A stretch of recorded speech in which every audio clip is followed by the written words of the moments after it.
Hello, young people. It's Miss Stover again.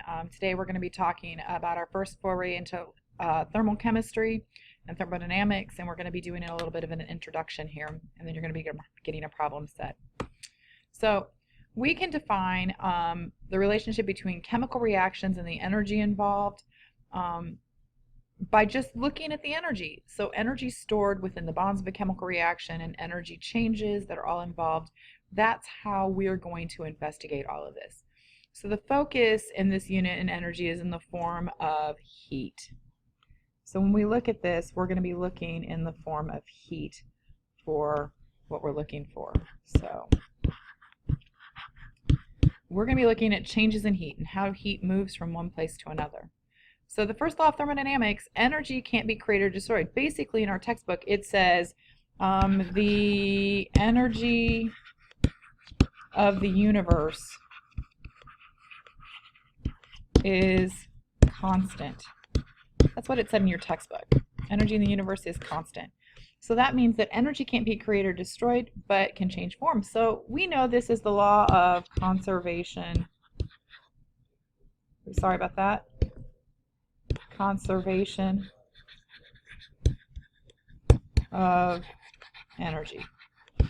Okay, so that's how we've learned it in the past, and it's no different. We're going to be talking about the same exact thing. So the first law of thermodynamics is basically the law of conservation of energy that you were introduced your freshman year, that we talked about during your sophomore year, and we'll talk more about today and in this unit in terms of the energy changes in chemical reactions. So that's where we're headed. So heat can be transferred between two objects. So because there's a temperature distance. So you think about a handshake. If you have a hand and you have another hand over here, okay, and this hand is, let me find my pins here, this hand is hot, and this hand is cold, okay? And this happens to Gerard and I all the time. My hands are usually cold, Gerard's hands are usually hot. So when we touch hands, I feel the heat from his hand. I'm taking heat from his hand. So there's a transfer of heat. We always go from warm or hot to cold. It never goes from cold to hot. Always from warm to cold. Okay?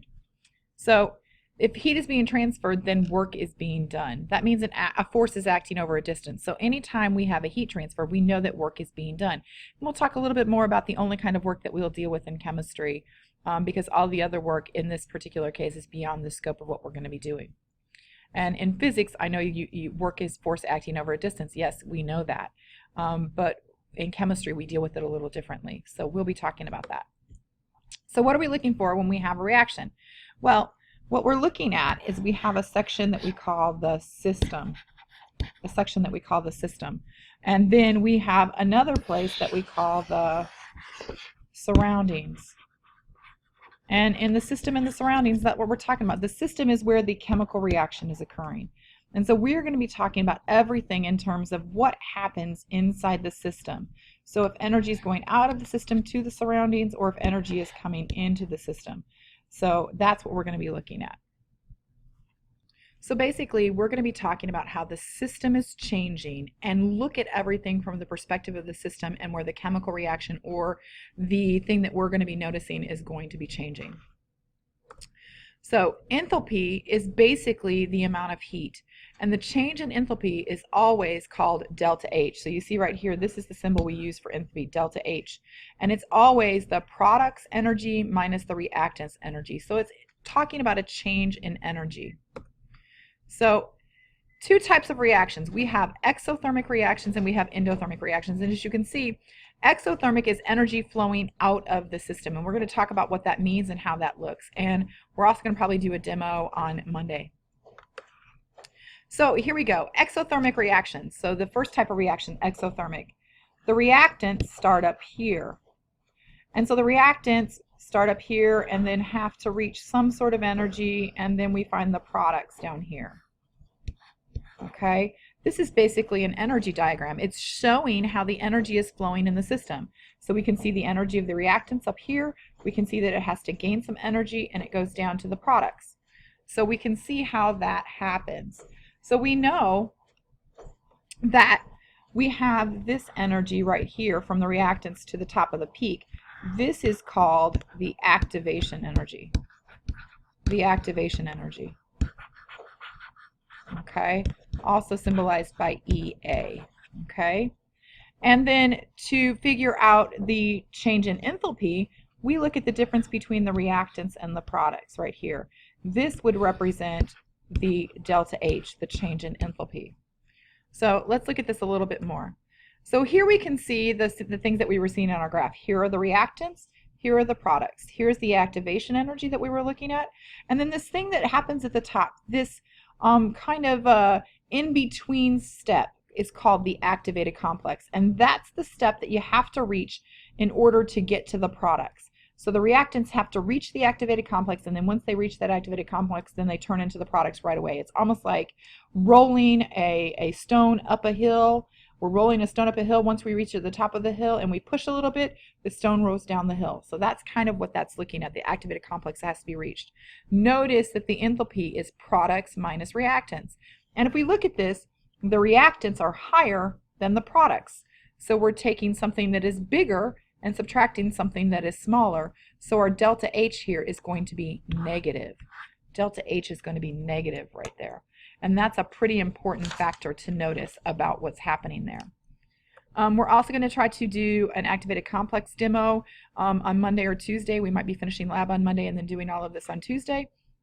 But the activated complex is just that intermediate step between reactants and products that has to be reached. And as I said, it's sort of like having this idea that you have to roll this stone up this hill. And once you've reached the top of the hill, as the stone begins to roll over the other side, that very top, that pinnacle point, is the activated complex. So once we reach that, it quickly goes to the products. Okay? So why are the products bonds so much stronger in this particular case in an exothermic reaction? Well, it has to do with that idea of the activated complex. So if we look at this, here we are right here. There's the activated complex right there. There are the reactants. There are the products. Well, it doesn't take nearly as much energy for the reactants to reach the activated complex as it does for the products. So that would mean that the products need more energy to reach that point. We have to reach that point to go back and forth.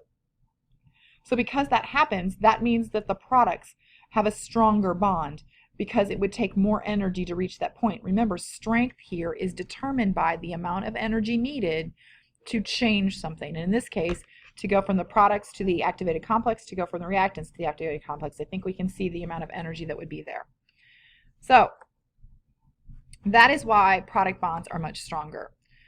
So when we look at this, sorry, let's go back. So we need more energy to break the product bonds than we would to break the reactant bonds. So that is one of the reasons why it is stronger as well. So now, characteristics of exothermic reactions. We have to remember that in a chemical reaction we have reactants on this side and we have products on this side. So where is the heat going to go? Well, the heat is going to go on the product side because that is where it's kind of being added to. And we know that things feel hot that are exothermic. So because heat is on the product side, it's exothermic and it's hot. So anytime you write a reaction and we're looking at a thermodynamic equation, we're going to write heat on the product side if it's exothermic. This also means, look at this, products plus heat has to be equal to the reactants. All of that has to be equal. So the difference has to be equal, but the heat will be negative because of the difference there. Okay? So heat value is negative. So remember again, delta H is equal to products minus reactants. If this is more and this is less, okay, I'm sorry, take that back. This is less energy and this has more energy. What we have is a negative overall difference in delta H. So I'm sorry, I didn't mean to confuse those. The products would be less in energy. Remember our system here, there are the reactants. The products are down here. This is lower in energy than the reactants. So products are less, reactants are more. So that's where we get the negative sign. So endothermic reactions. Now endothermic reactions are pretty interesting. So here we go. We have reactants. We have the same thing where we have to reach the activated complex, and then we come down and we have products. Okay, so this right here is our activation energy. Here is our activated complex. That's the in-between thing. And then we see the delta H is going to be right here. The enthalpy, the delta H. Okay, that's where that is. And we can also see that in this case, the products are higher than reactants, so delta H is very likely going to be positive. So we'll also do an endothermic reaction when we have our demo time. Okay, characteristics. Products have higher potential energy, but product bonds are weaker. Not much energy need to reform reactants. And again, if we look at the PE, we can see that. Remember how we discussed it in the other way. There's the activated complex. How much energy is needed for products to reach it? How much energy is needed for reactants to reach it? This is greater than this. Therefore, these are weaker than these. Okay? So heat is found on the reactant side. So if we did our reaction, just like this, we see that the heat is going to be added over here. So the heat is needed over here. So that means heat is going into the system, and that means the system is going to feel cold to the touch. Cold to the touch because the heat is coming in from the surroundings, so the outside of the system is going to feel cold to the touch. So heat value is positive. If we look at that, okay, so we have delta H is equal to products minus reactants. Products are more this time. Reactants are less this time. So we're going to have an overall positive change there, an overall positive change. So that's what we're seeing with those things. So if we keep going and we keep talking about this, we notice that enthalpy, well, enthalpy is defined as internal energy. And internal energy, the change in energy, is due to two things, heat and work. Now, heat is very easy for us to understand. We get that. Heat is very, very good. Work is a little harder, but there's only really one kind of work that we do in chemical reactions, and we're going to talk about that a little bit later. So, what are the possibilities for delta E? Well, the change in energy. Well, if Q is negative and W is negative, well, double negative means that this also has to be negative. Okay, that also has to be negative. So, we know that if both are negative, we are going to have a change in energy that is also negative. So, if both are positive, that means that the heat is going into the system and the surroundings are doing work on the system. Then we know that both are positive. That means this is going to be positive as well. Okay? Now, what if we get into this situation where Q is positive but W is negative? Well, that would be a little harder to determine. But if you were asked this question and you had these vectors that you're seeing right here, we can use the vectors to try to determine it. So you can see that this vector for Q is longer than this vector for W. And in saying that, so Q is more positive than W is negative.